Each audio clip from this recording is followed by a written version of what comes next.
Well, look who's here. There's Randy here. How y'all doing? His leg is still healing. He's it's good. It's good. It's healing.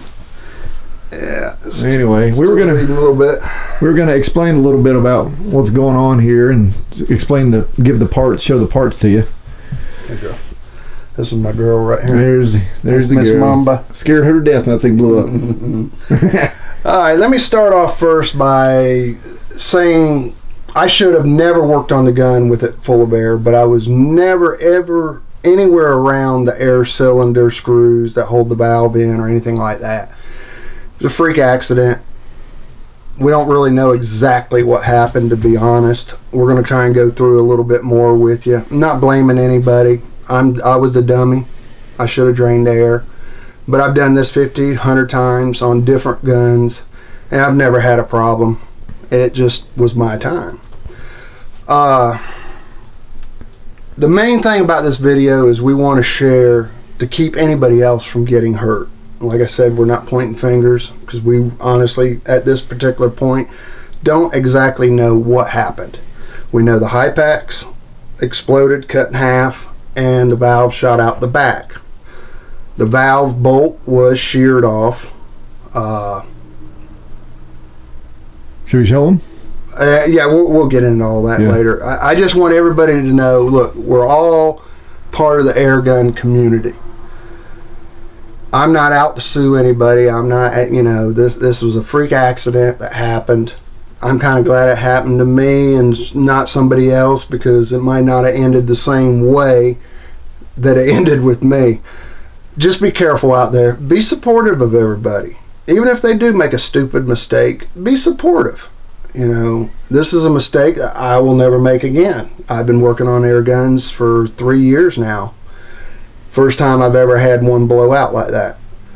So, valuable lesson to me. Hopefully it's a good lesson for everybody else. Now we're going to get into the gun and exactly what I was doing when the gun blew. Alright guys, we're back. This is the gun. These are most of the parts, the necessary parts. Alright, originally in the video you see I have the gun tore down to this. Okay, of course the valve was in there, of course, it wasn't in my leg yet. But this is where the high packs blew. It sheared right off, straight off. Real good. Hold that real still. I'm going to show how thin that wall is right there. Oops, need to focus. There we go. That's where they sheared. And see how thick the main wall is really thick. But when they cut the threads in there, it takes at least a third of the strength away from the connection. Now, why it blew, I have no idea. These things are rated to supposedly 3,000 psi, and we were at 18 to 2,000 psi. Right. So I'm not really sure why it broke. I have no idea. The reason the valve came out the end, and like I said, all the screws were in there to hold the valve in place and everything was in there. All I was going to do was take out the 3 O-rings that I had stacked in here for a debouncer and replace it with one rubber hose, one piece of rubber hose, because I was having problems with the O-rings falling over and then bunching up, and you're not getting the full hammer stroke. So that's all I was doing. I never removed the valve screw or anything that held the valve in place. It was just evidently it's time to go. Yeah. As far as the high packs go, I don't know why it broke like that completely in half. I mean, well, show them where we had the 2 barrel bands. And of course, the 2 barrel bands would be. There's one right there, and then we had the other barrel band right there. And we never had a problem with the gun. And like I said, I've got 2 other guns of mine that's got the high packs on that I've never had a problem with. I'm not telling anybody that the high packs are bad, that they're dangerous. Anybody that knows anything about air and metal knows that high pressure air and metal explosion. Yeah. If there's a bad part. I personally am done using the high packs. I won't use them anymore. I'll take them off the guns I've got, and I'll just order the straight disco tube and do it that way. But and if you want a short version, the Marauder pistol tube will slide right in. It works also just great. Yeah. So I mean, you know, hats off to the guy. Great idea. There again, I don't know how many other incidents that he's had on this. So in other words, we don't know what blew first, the high packs or the screw holding the valve.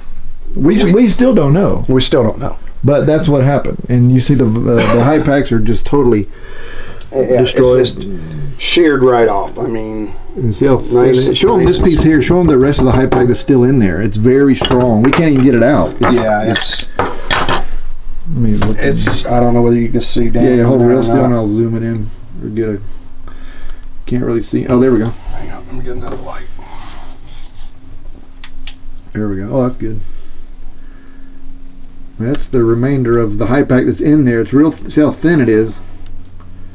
And it goes all the way down here. Now, I did alter the high packs. Now, tell them how you. People want to know how you actually did this. Well, basically, what I did was. I just kind of took into consideration that this is the same diameter, maybe even a little bit thicker than the disco tube. So I figured, okay, and it's worked, like I said, for 2 years now. On 3 or 4 different guns? 3 or 4 different guns, never had a problem until just now. And this gun was built probably 2.5 years ago.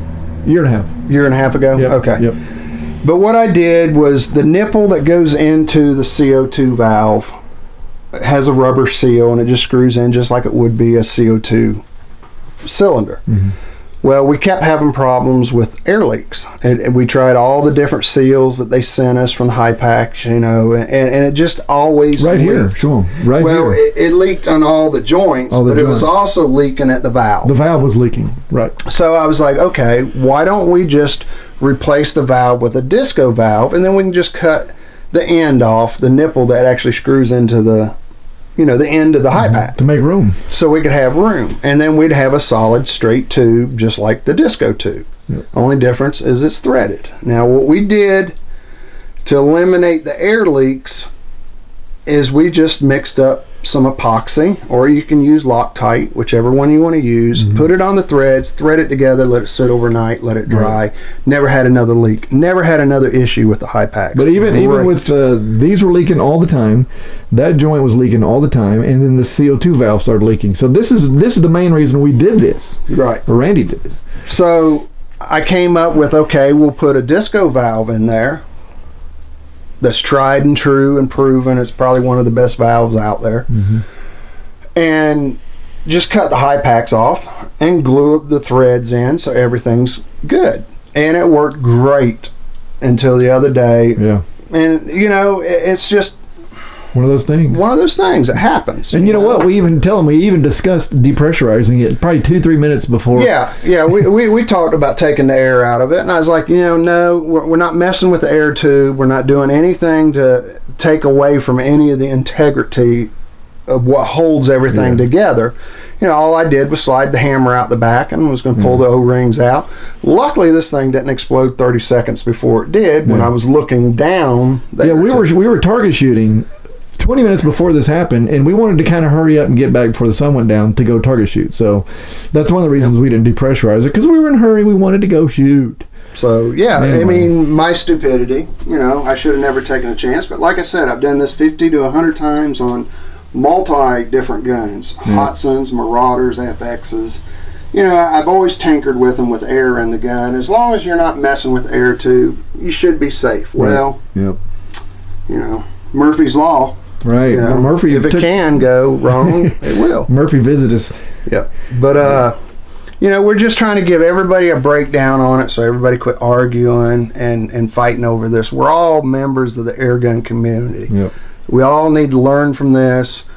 You know, I'm stupid, I'm dumb, call me what you want to call me, you know, but at the same point, let's all be careful and take this into stride when we're working on our guns. Yep. That's all I'm trying to say. Can we all just get along? Okay. All right, just in this video, we'll show everybody, what is it? Been Friday. Today's what, Wednesday? So it's been 5 days since it happened. this is the entry. And get ready now. This is kind of gross. All right, y'all ready? Look at that. Let me zoom in on that mount.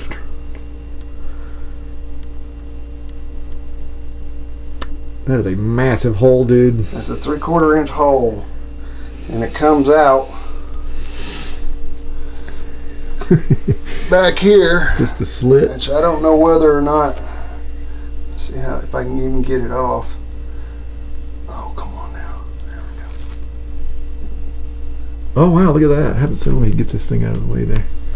There we go. That's where the doctor cut you and get it out. To get the valve out. Wow, I hadn't seen that before. So there you go. This ain't fake. this ain't fake. Everybody's talking about, oh, y'all staged this, you staged this. Here's all my wristbands from the hospital.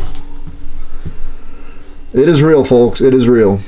And it ain't gonna happen again, I'll tell you that. No, I'll never make that mistake again, and I sure hope nobody out there makes the same mistake. Exactly. That's the whole idea of this video. Yep. Y'all be safe out there.